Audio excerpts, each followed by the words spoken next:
성경에 보면 예수님이 우신 장면이 몇 곳에 등장을 합니다. 예수님이 우셨다. 예수님이 우신 내용을 보면은 사람들의 이제 멸시와 조롱을 받았을 때가 아닙니다. 우리가 봤을 때는 이럴 때 슬플 수 있잖아요. 누군가의 오해를 받거나 누군가의 멸시를 받았을 때. 그런데 예수님은 그럴 때 슬퍼하지 않았어요. 심지어는 억울하게 재판을 받고 십자가에 달려 죽는 그런 상황에서도 예수님은 울지 않았습니다. 예수님이 울었던 장면을 한 두 가지만 이야기한다면 예루살렘에 올라가다가 예루살렘을 보며 우신 장면이 나옵니다. 그러면서 뭐라고 이야기하셨냐면 너희들에게 있을 좋은 소식을 너희들이 알았으면 좋을 뻔했다라는 이야기를 하세요. 날개 가운데 어미닭이 병아리를 날개 가운데 모으려고 그렇게 많이 애썼는데 너희들은 내게로 오려고 하지 않았다. 그걸 보시고 슬퍼하셨어요. 두 번째는 나사로, 죽은 나사로의 무덤에서 우시는 장면이 나옵니다. 그것은 자기가 사랑하는 또 자기를 사랑하는 나사로가 죽었기 때문에 우는 게 아니었어요. 예수님은 제자들에게 나사로가 다시 살아날 거라고 이야기를 했습니다. 그리고 이제 무덤가에 가셨죠. 무덤가에 가셨는데 사람들이 막 우는 거예요. 자기 오라비가 죽었고 또 이제 자기가 알고 있는 그런 나사로가 죽은 일에 대해서 사람들이 막 슬퍼합니다. 어떤 사람은 그런 이야기를 합니다. 만약에 예수님이 여러 질병을 치유하고 사람들을 많이 고쳐주었는데 이 자리에 있었으면, 이 나사로가 죽기 전에 이 자리에 있었으면 그러면 아마 예수님이 나사로를 죽지 않게 하였을 거다. 그런데 지금 너무 예수님이 늦어서 나사로가 죽었다. 이러면서 안타까워했어요. 그걸 보고 우셨습니다. 예수님이. 여러분 왜 우시는지 아시겠어요? 예수님이 예루살렘을 보면서 울고 나사로에 대하여 또 예수님이 이 자리에 계셨더라면 나사로가 죽지 않았을 것이다 라고 하는 이 말에 우셨단 말이죠. 그 말은 무슨 말이냐면 예수님에 대한 믿음이 그들에게 없었기 때문에 우신 거예요. 예수님이 울었을 때는 사람들이 하나님에 대한 믿음이 없었을 때 울었습니다. 그때 마리아와 마르다에게 예수님께서 뭐라고 말씀하셨냐면 네 오라비가 살아날 거다. 그러니까 이제 마르다가 뭐라고 이야기하냐면 압니다. 잘 알고 있습니다. 주님 마지막 때가 되면 우리 오라비가 살아날 줄을 내가 압니다. 자, 여기서 너 오라비가 살아날 거다라고 이야기하자 우리 오라비가 살아날 것을 내가 알고 있습니다. 그때에 뭐라고 말하냐면 예수님이 아니다. 지금 살아날 거다. 그리고 나서 야, 돌을 옮겨 놓아라. 그 당시에 이제 굴에다가 시신을 두었기 때문에 돌을 옮겨 두어라 했더니 아유, 지금 죽은 지 며칠 돼서 냄새가 날 겁니다. 그러고 있어요. 여러분 이게 무슨 상황이냐면 사람들은 말씀을 알긴 알았어요. 부활한다. 주님은 죽은 자도 살아날 수 있게 하실 수 있다. 그런데 그것을 자신의 믿음에 적용하지 않았다라는 거예요. 아무 상관없는 거였던 거죠. 그냥 예수님의 말씀은 예수님의 말씀이고 그냥 내 삶은 내 삶이었던 거예요. 그걸 보고 예수님이 우셨어요. 그걸 보고 예수님이 우셨단 말이죠. 가끔 저는 설교를 하면서 우리 성도들이 과연 이 말씀을 자신의 권으로 삼을까라고 하는 생각들을 하면서 준비를 합니다. 이 말씀을 그냥 듣고 끝나는 게 아니라 자신의 것으로 과연 삼을 수 있는 사람이 몇 명이나 있을까? 오늘 본문의 내용도 마찬가지예요. 모르는 내용이 아닙니다. 처음 듣는 내용도 아닙니다. 왜냐하면 내용은 처음 들을지 모르겠지만 그러니까 그 사건 자체는 처음이지만 성경이 말하고자 하는 핵심은 똑같기 때문에 그런 거예요. 이 내용이 아브라함에게서 찾을 수 있고 이 내용을 다니엘에서 찾을 수 있고 이 내용을 사도 바울의 삶에서 찾을 수가 있어요. 그런데 그들은 그것을 자신의 삶에 적용을 하고 있단 말이죠. 한나의 이야기를 우리가 살펴볼 텐데 한나의 이야기가 그냥 그 사람이 이런 일이 있었네가 아니라 그러면 이 한나의 모습을 통해서 어떻게 이것을 나의 것으로 삼지. 그래서 이제까지 우리가 한나의 하나님이라고 고백했다면 이제는 나의 하나님, 내 하나님이라고 고백할 수 있어야 한다는 거죠. 우리의 삶 자체는 기다림의 연속입니다. 매일 이 기다림이라는 것이 우리의 삶에 가득 차 있어요. 이 자리에 올 때에 버스를 기다리죠. 남자와 여자가 함께 이제 남편과 아내가 이 자리에 온다면 아마 남편이 먼저 준비를 했을 거예요. 그리고 나서 아내가 준비할 때까지 기다려야 합니다. 중간에 신호등도 기다려야 하고 또 와가지고서 예배 시간을 기다립니다. 이 삶 자체가 기다림의 연속이에요. 기다림을 잘하면 성공할 수 있고 기다림을 잘못하면 실패할 수 있습니다. 인생의 성공과 실패가 이 기다림에 달려 있습니다. 미국의 한 대학에서 마시멜로 실험이라고 하는 실험을 했어요. 방에다가 각각의 방에다가 4살 된 아이들을 한 명씩 두었습니다. 그리고 그 방에다가 무엇을 두었냐면 아주 맛있는 마시멜로, 말랑말랑한 마시멜로를 두었어요. 하나씩 두었습니다. 그리고 이제 아이에게 뭐라고 이야기했냐면 내가 15분 있다가 다시 올 텐데 15분 동안 이 마시멜로를 먹지 않고 기다리면 내가 15분 있다가 한 개를 더 줄게. 그때는 먹을 수 있어. 그러니까 15분 기다리면 2개를 먹을 수 있는 거예요.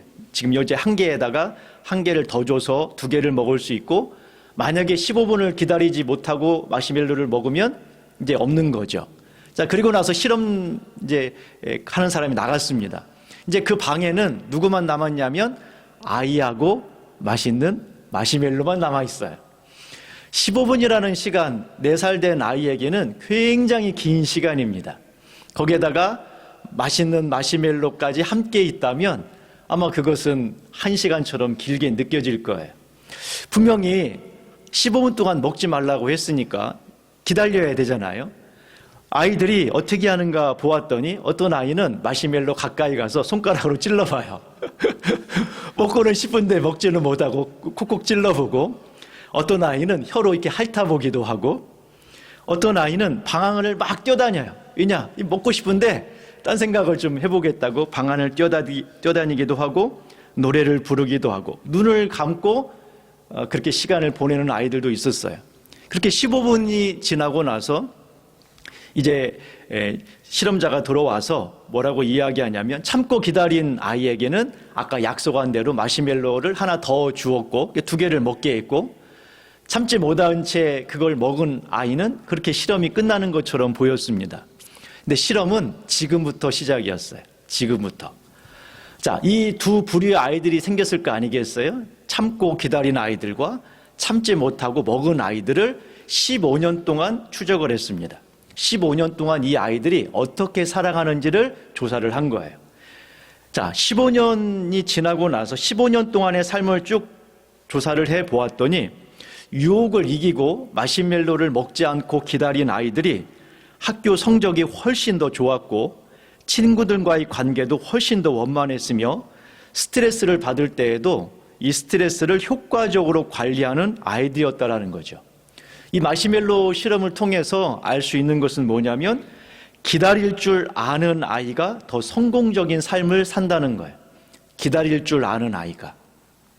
사실 그렇지 않겠습니까? 만약에 우리가 어떤 외부의 자극을 받아서 감정이 막 일어날 때 이 감정을 약간 누구어뜨릴 수 있는 기다림을 할 수 있다면 성공하겠죠. 하지만 그 기다림을 하지 않은 채 있는 감정을 그대로 외부로 표출한다면 관계는 깨어지게 될 것이고 얼마 지나지 않아 우리는 후회하게 될 겁니다. 신앙생활도 마찬가지예요. 신앙생활도 성공과 실패가 기다림에 달려 있어요. 기다림에. 하나님은 반드시 믿음의 사람들을 기다리게 하십니다. 아브라함을 부르셔서 자녀를 주겠다고 약속하셨어요. 그런데 그 자녀를 금방 주지 않아요. 자녀를 줄게. 여러분, 확실한 약속을 아브라함이 받았거든요. 그런데 기다리게 하셨어요. 몇 년을요? 25년을. 여러분, 25년 기다릴 수 있겠어요? 어렵죠. 그런데 하나님은 기다리게 하셨어요. 25년 동안을. 요셉은 어떻습니까? 그가 형들에게 팔려서 애굽의 노예가 되죠. 그리고 보디발의 가정에서 그래도 나름대로 하나님을 믿고 따랐어요. 아무도 믿지 않는 애굽이라는 그 땅에서 혼자 신앙생활을 잘 했습니다. 유혹도 이겼어요. 그런데 여러분, 그것 때문에 억울하게 감옥에 갇혔어요. 아니, 믿음을 따라 살았으면 잘 돼야 되잖아요. 근데 도리어 믿음을 따라 살다가 감옥에 갇혔습니다. 그리고 시간이 계속 흘러요. 하나님은 기다리게 하셨어요.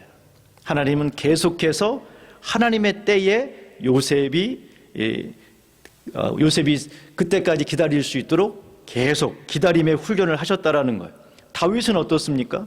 사울 왕이 그를 시기해서 다윗을 죽이려고 할 때에 여러분, 사울 왕을 피해서 다윗은 도망 다녀야 했어요.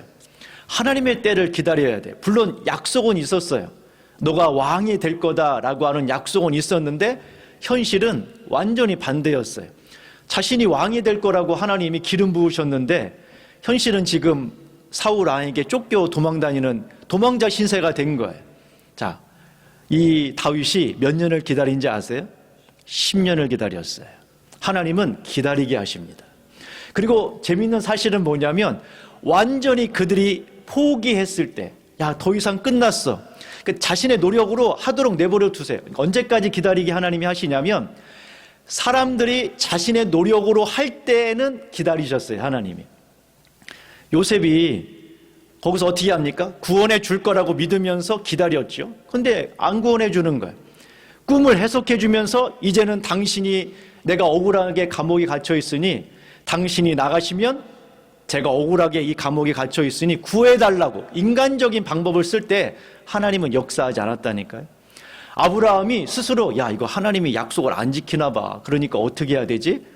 아, 이거 지금 우리 집에 있는 종을 통해서 하갈을 통해서 이스마엘을 낳자. 여러분, 그게 아브라함이 했던 일이거든요. 여러분, 그때는 때가 아니에요. 하나님은 그 모든 것을 다 내려놓을 때까지 기다리셨어요. 인간적인 방법을 가지고 있어요. 인간적인 생각이 있어요. 내 나름대로의 지혜도 있고 경험도 있고 생각들이 있어요. 하나님이 어떻게 하시느냐? 다 해봐. 다 해봐. 마음껏 해봐. 언제까지요? 안 된다고 느낄 때까지. 그때까지 기다리는 거예요. 그러니까 여러분, 언제 이 시간을 단축할 수 있냐면 저는 못합니다 하면 시간이 단축이 되는 거고 제가 한번 해보겠습니다 하면은 길어지는 거예요.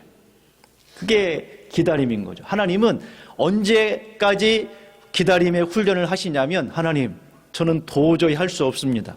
저는 할 능력이 없습니다. 저에게는 그럴 능력이 없습니다 라고 할 때까지 기다림의 훈련은 계속 가는 거예요. 그리고 믿음의 사람들은 이 기다림의 훈련을 다 통과했습니다. 교회라고 하는 것이 예수님의 생애를 중심으로 절기가 돌아갑니다. 그리고 처음 시작이 대림절이에요. 대림절을 시작해서 성탄절, 주연절, 예수님이 세상에 드러난 주연절, 그 고난주간, 뭐 이렇게 쭉 1년이 그 예수님의 생애를 중심으로 돌아갑니다. 그 중에 첫 번째가 바로 대림절입니다. 그러니까 이때가 교회의 시작이라고 보시면 돼요. 교회의 새해라고 보시면 돼요. 교회 절기의 새해.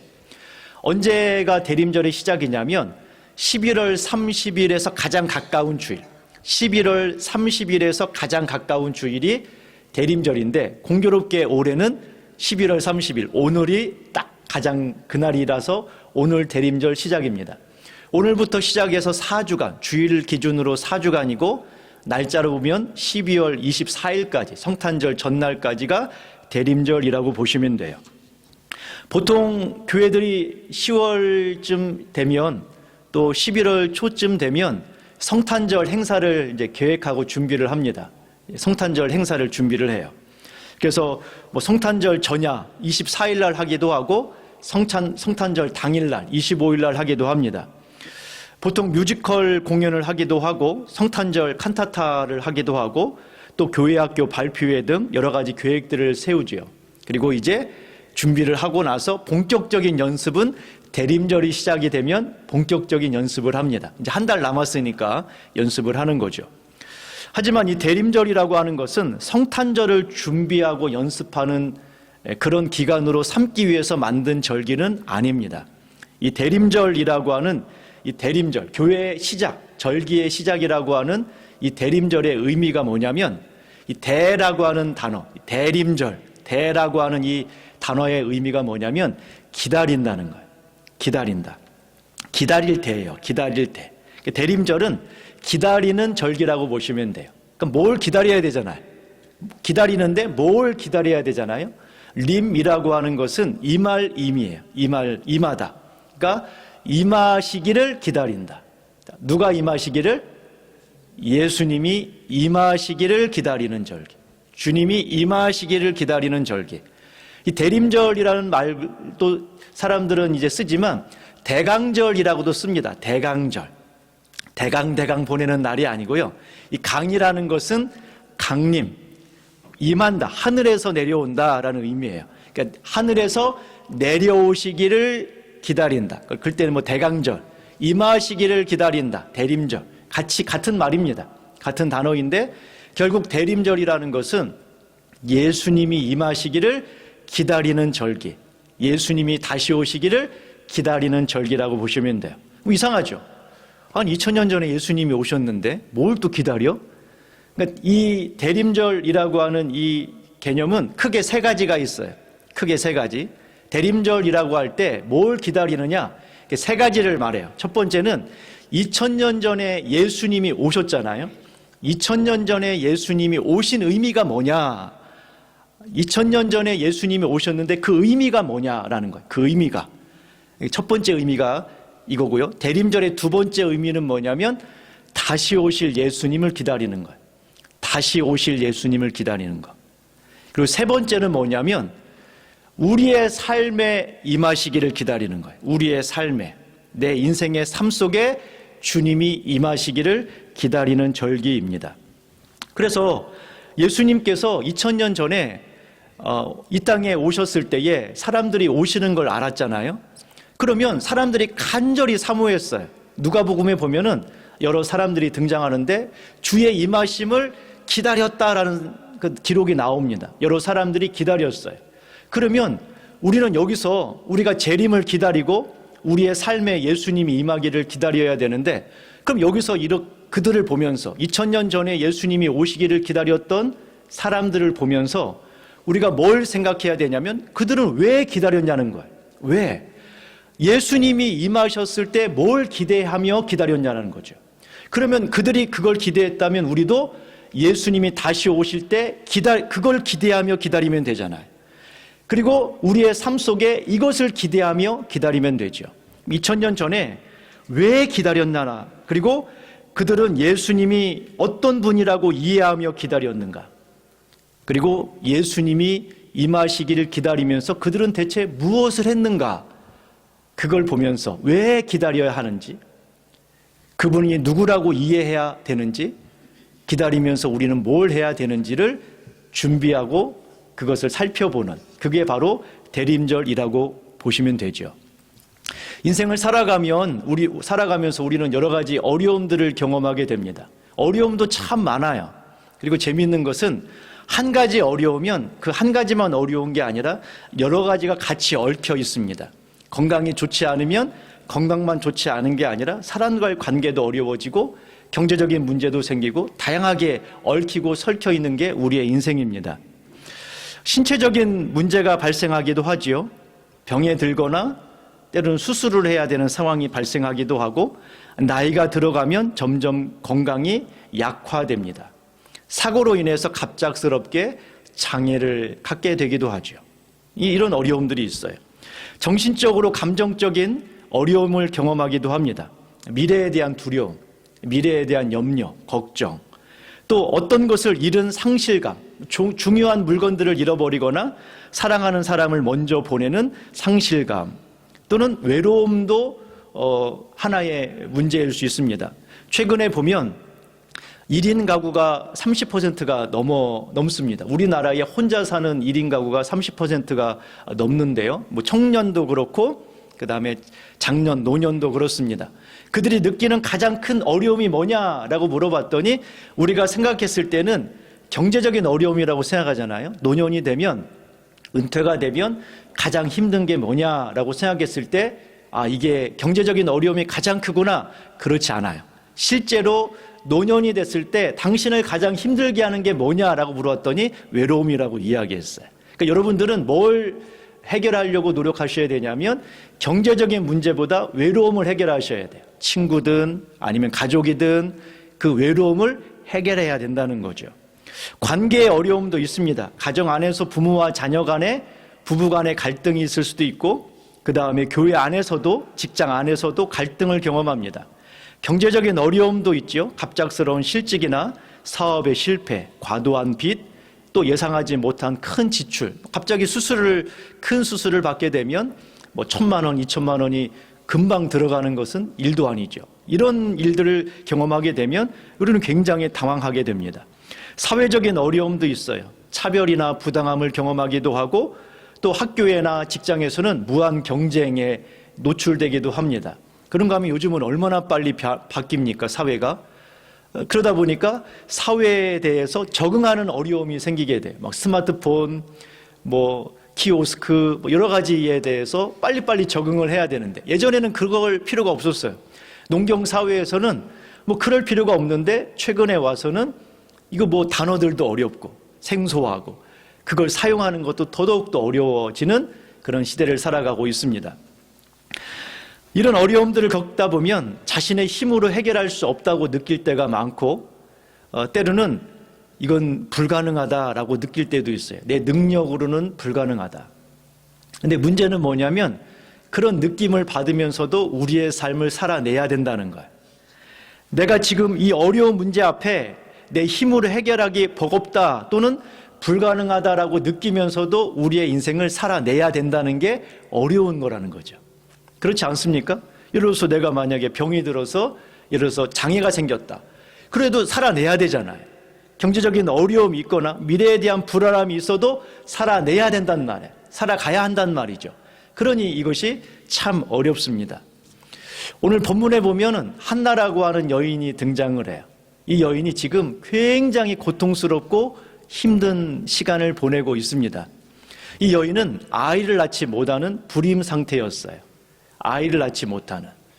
지금까지 온갖 노력들을 다 했겠지만, 그러나 그것이 아무런 효과를 가져다 주지를 못했어요. 좋은 의사로부터 처방을 받아도, 좋은 약을 먹어도, 별의 별일을 다 했어도 하지를 못했습니다. 자, 그런데 고대 이스라엘 사회에서 자녀를 많이 낳는 것은 하나님의 복으로 여겼어요. 그런데 자녀를 낳지 못한다는 것은, 이것은 사회에서 인정받지 못했어요. 사회에서 인정받지를 못하는 상황인 겁니다. 특별히 오늘날과 달리 당시에 자녀를 낳지 못하는 것은 굉장히 큰 수치였고, 심지어는 하나님께 저주받았다라고 느껴지기까지 했어요. 그런 시대였단 말이에요. 근데 아이를 낳지 못한 거예요. 그러니 얼마나 마음이 힘들었겠습니까? 자, 그런데 여기서 끝나면 괜찮은데 남편이 둘째 부인을 얻었어요. 둘째 부인은 순풍순풍 아이를 잘 낳는 거예요. 근데 이 둘째 부인이 성품이 그렇게 좋은 사람은 아니었습니다.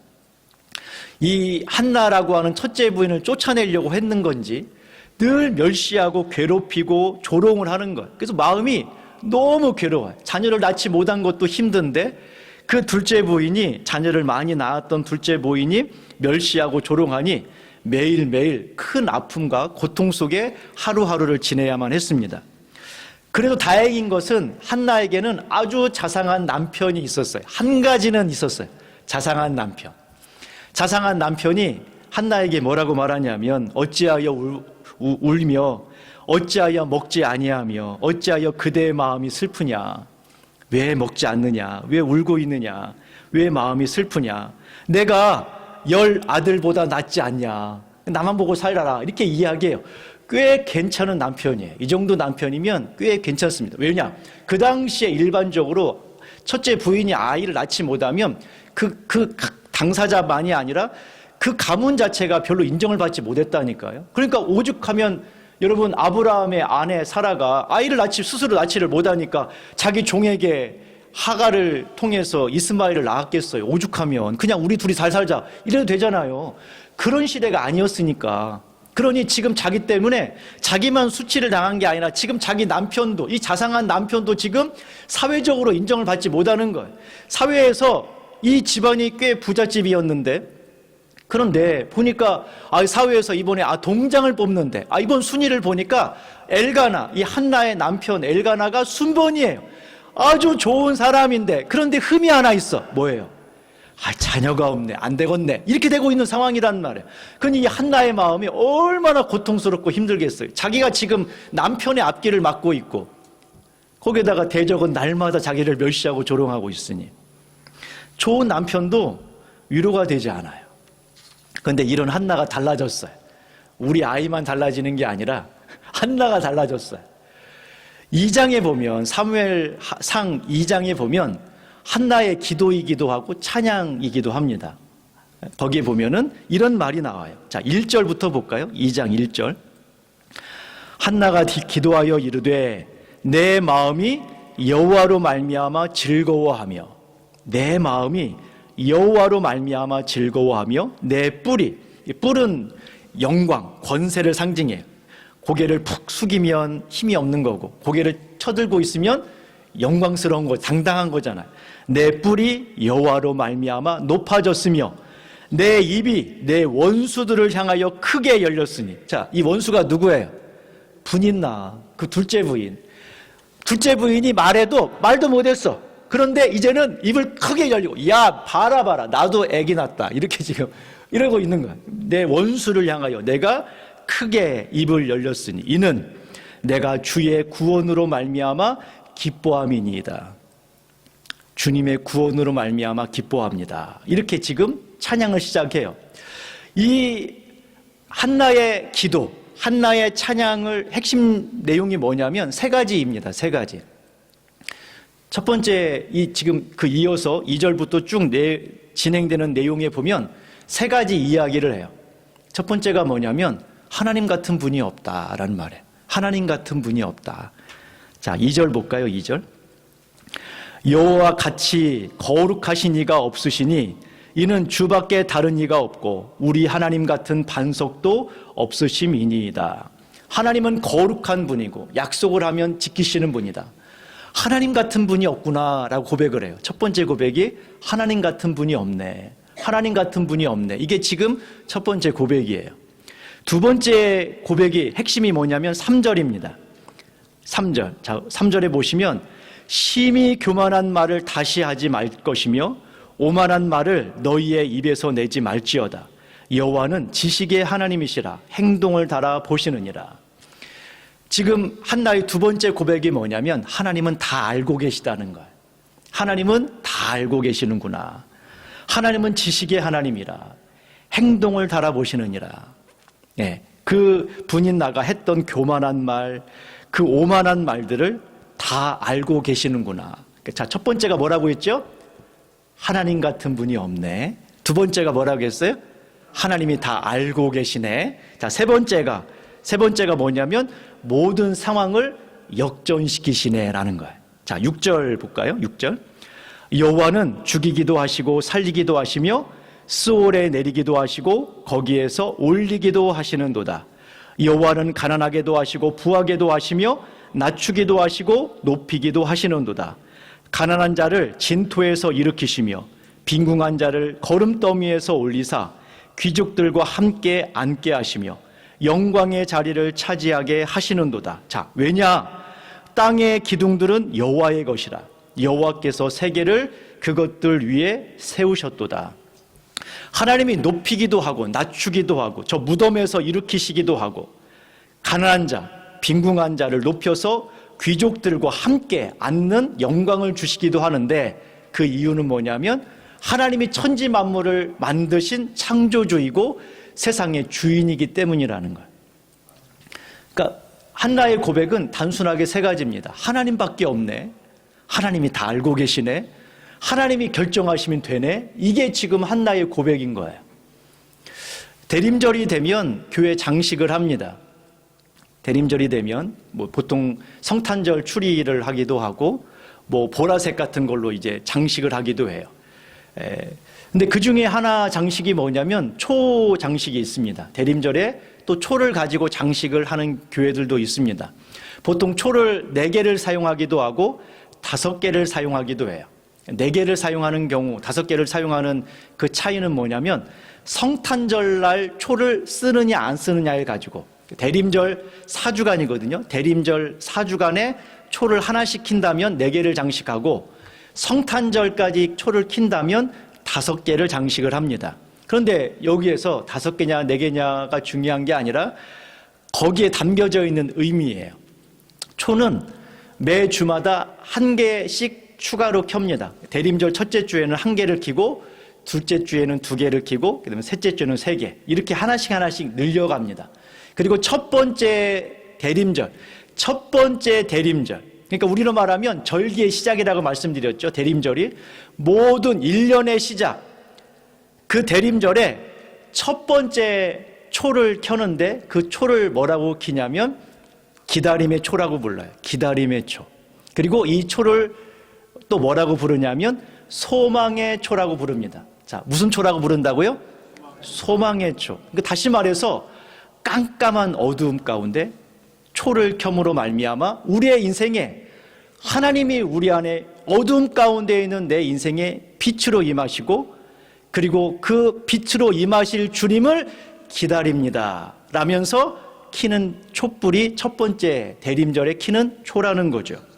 오늘 이 여인, 한나라고 하는 여인의 인생에 어둠으로 가득하고 눈물로 가득하고 슬픔으로 가득했던, 절망으로 가득했던 이 여인의 삶 속에 빛이 비치기 시작했단 말이에요. 그리고 그 빛은 자기의 것이 아니라고 고백하고 있어요. 내 것이 아니라 하나님으로 말미암아 온 빛이고, 그러면서 이 하나님으로 말미암아 내 안에 일어난 이 빛에 대하여 이 한나가 고백하기를 하나님밖에 없네. 하나님이 다 알고 계시네. 하나님이라면 뭐든지 가능하시네. 이게 지금 한나의 고백인 거죠. 한나는 하나님의 임하심을 기다렸어요. 요 사무엘상 1장에 보면 한나는 하나님을 기다립니다. 자신의 이 불임 상태, 신체적인 불가능한, 자신의 능력으로는 해결할 수 없는 이 상태, 사회적인 수치, 자신은 하나님을 경외하는 마음을 가지고 있으나 그러나 사회적인 평가는 달랐어요. 사회적인 평가는 항상 아이를 낳지 못하는 이 문제로 말미암아 이 사람은 항상 제외가 되었단 말이에요. 사회적인 외면, 그런가 하면 그 대적 분인나는 매일 멸시와 조롱을 합니다. 그 눈빛만 봐도 고통의 날들이었어요. 마음의 고통이 있었단 말이에요. 부유한 가정도 자신에게 위로가 되지 않아요. 자상한 남편도 위로가 되지 않았습니다. 그런 절망의 상황에서 하나님께서 이 여인의 마음 가운데 빛을 비추어 주신 거예요. 그 여인은 믿음을 포기하지 않았어요. 하나님이 임하시기를 기다렸단 말이에요. 하나님이 임하시면 나의 인생에 어둠이 사라지고 빛이 임할 거다라고 하는 소망, 하나님이 나의 인생에 개입하기를 소망했다라는 거예요. 이 대림절 기간에 2000년 전 많은 사람들이 주님을 기다렸다고 말씀드렸죠. 그들이 임하면, 그들이 마음속에 주님이 임하시면 그들의 인생이 달라질 거라고 확신을 갖고 기다린 거예요. 우리가 예수님의 재림을 소망하는 이유가 뭡니까? 예수님이 오시면 달라질 거라고 믿기 때문이죠. 하지만 그 믿음이 없다면 예수님의 재림을 기다리지 않겠죠. 내가 지금 너무 억울하다. 그러면 뭐 해야 돼요? 공의로우신 주님이 임하시기를 기다려야죠. 공의로우신 주님이 임하시기를 기다려야겠죠. 내 신체가 약하고 내가 만약에 어떤 장애를 겪거나 인생의 고통을 겪고 있다면 그러면 주님의 나라가 임하기를 기다려야 되잖아요. 여러분, 내 인생의 고통이 크면 클수록 더 간절히 기다려야 되는 거 아닌가요? 여러분, 어떤 사람이 중환병에 걸렸어요. 서울에 갔단 말이에요. 가면은 금방 치료를 안 해주잖아요. 대기하는 사람이 많으니까. 그럼 가면 날짜를 잡아요. 아니, 나는 죽게 생겼는데 어떤 날짜? 검사 날짜를 받아요. 수술 날짜도 아니야. 검사 날짜. 한 달 있다가 오래. 그럼 기다려야 되죠. 어쨌든 기다리고 나서 가서 검사를 하면 결과 보러 또 빠르면 한 2, 3주, 길면 뭐 한 달 있다가 또 오래요. 가서 결과를 봐요. 결과를 보고 나면 이제 수술 날짜를 잡아요.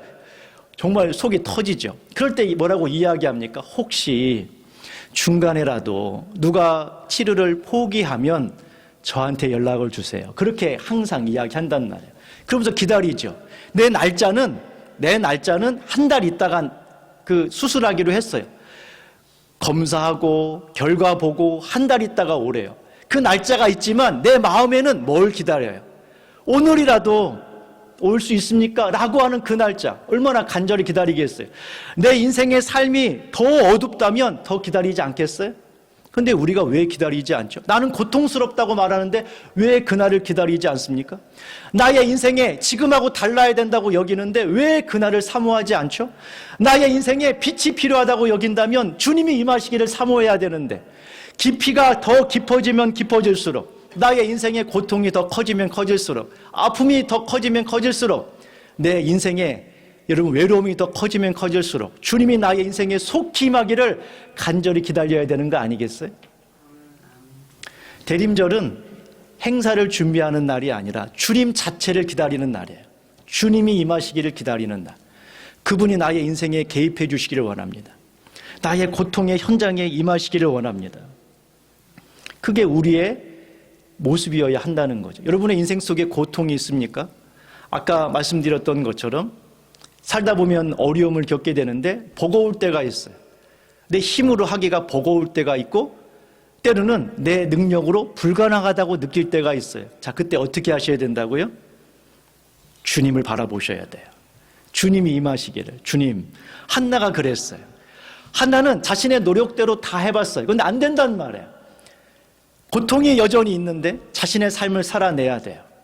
그때 한나는 빛이신 주님이 임하기를 사모했단 말이죠. 그리고 주님이 자신의 인생 속에 사모하기를 기다렸던 믿음대로 그 소망대로 기다림대로 하나님이 응답하셨고 그 아들이 사무엘이었어요. 여러분, 여러분의 심령과 마음 속에 여러분의 인생 속에 길이 잘 보이지 않는다면 길이 없는 건 아니에요. 단지 길이 보이지 않을 뿐이죠.